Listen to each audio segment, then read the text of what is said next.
There are lots of major trends happening. The space is changing really quickly. I'd say the first major trend that we're observing is Android. So Android-based digital playback technology is really taking the industry by storm. Last year was the big announcement year. Everybody was announcing they had an Android thing. So did BroadSign actually. At DSE last year, we launched BroadSign Express, our first ever media player, smart player based on Android. And actually it sold 4,500 units in about 3.5 months. When we launched it in August last year. It's the most successful product launch we've ever had. So Android is definitely something that is picking up a lot of steam. And I think what we're going to see this year and the coming years is Android's going to mature as a technology, and it's going to become really the mainstay.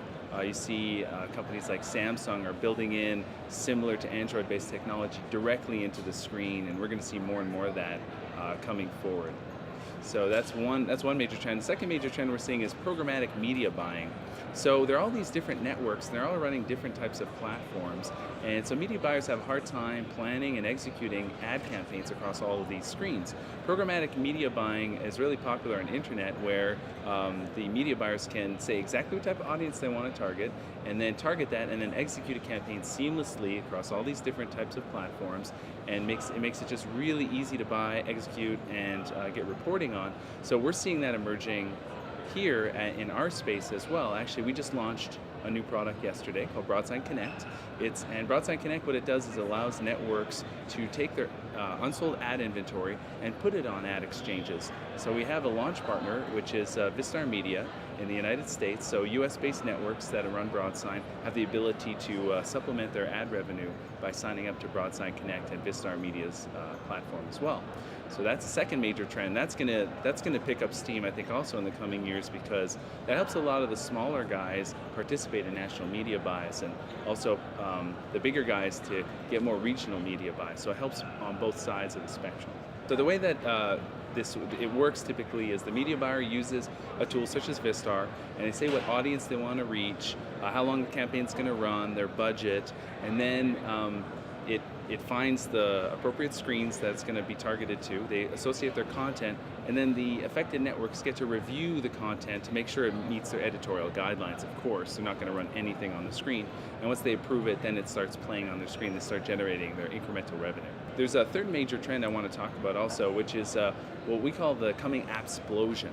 So there's way too many software platforms out there, and we're seeing actually a lot of them fall by the wayside, and some of them are emerging as standard platforms. One of them, BroadSign, is going to emerge as probably one of the standard platforms, especially when it comes to advertising-based networks. We're kind of very strong in that vertical.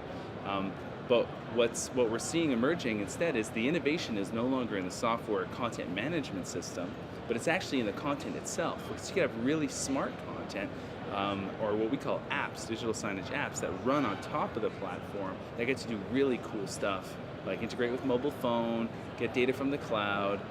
We actually have a presentation on BroadSign.com about the coming appsplosion. I invite people to check it out. If you search appsplosion or coming appsplosion in the search box for BroadSign, you'll see we have a video. It's Basics of BroadSigning video series. There's a whole bunch of really interesting topics there that I host. So I've been in this space for 11 years now, so it's a pretty long time. I know I look young, but I kind of grew up with the industry. First thing I'd say is pick the right vertical market. There's some vertical markets that are just really hot right now, like healthcare.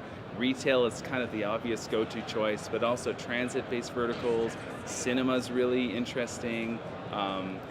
QSR or social-based locations like bars and nightclubs and stuff.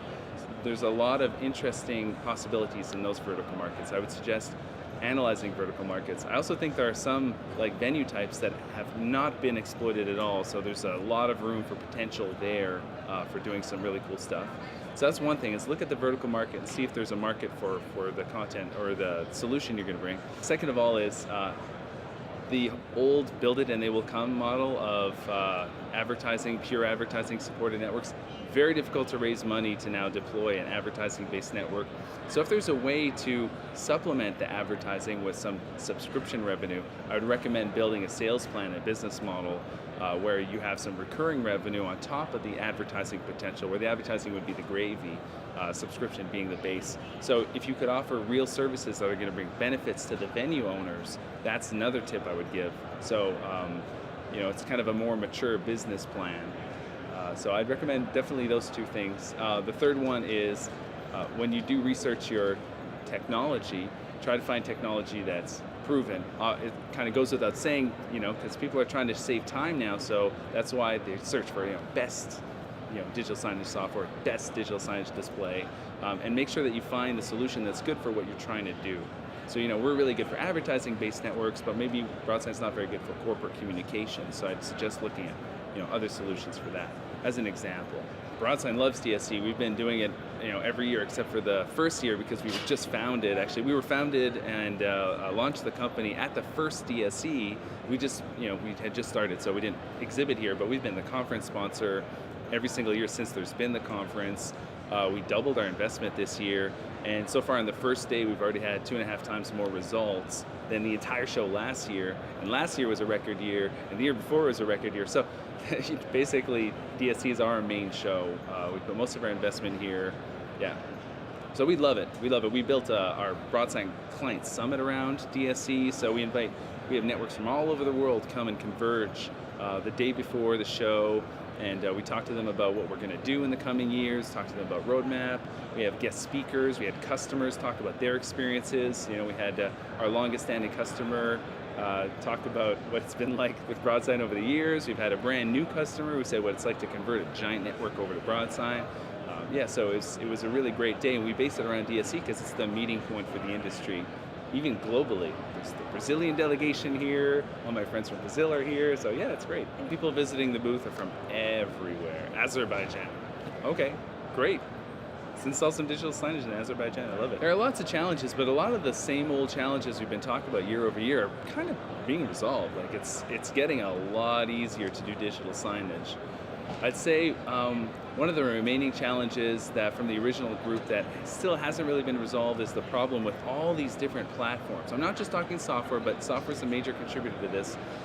Platforms that are all incompatible, that don't speak the same language. It makes it really difficult for people to come in and, I was talking about the Appsplosion earlier, come in and develop an app that's going to run on all these different software platforms, all these different networks. There's still, most of the big networks in this space built their own software, and their software is like 15 years old. It doesn't compete feature-wise with what's available on the market today. So we have all these different, variations of capabilities and platforms.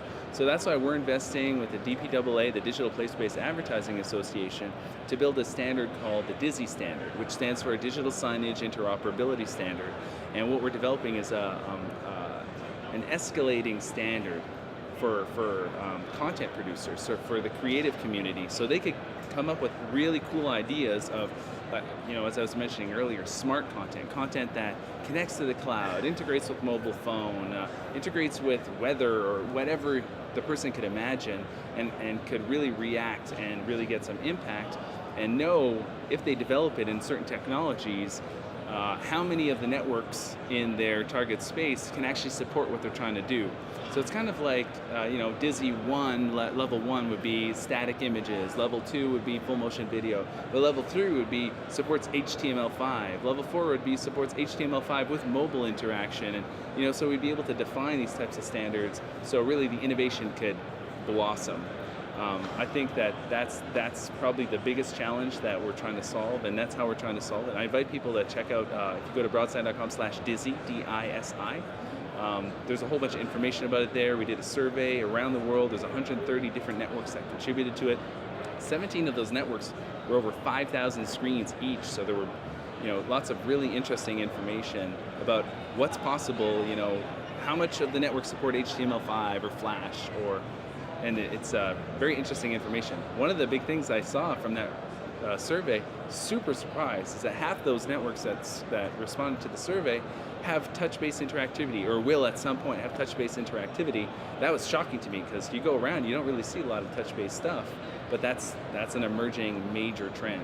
And one example of that is if you go to the BroadSign booth, Mondelez has a kiosk in our vending machine in our booth. Super cool. It's all a touch-based interface. You could play with the content. You could get Oreos for free, by the way, if you want to come buy all these Mondelez products for free. And it has gesture support, as you can actually buy the products there. It all feeds back into BroadSign's reporting system so they can see the effectiveness of the campaign. So it's super interesting stuff.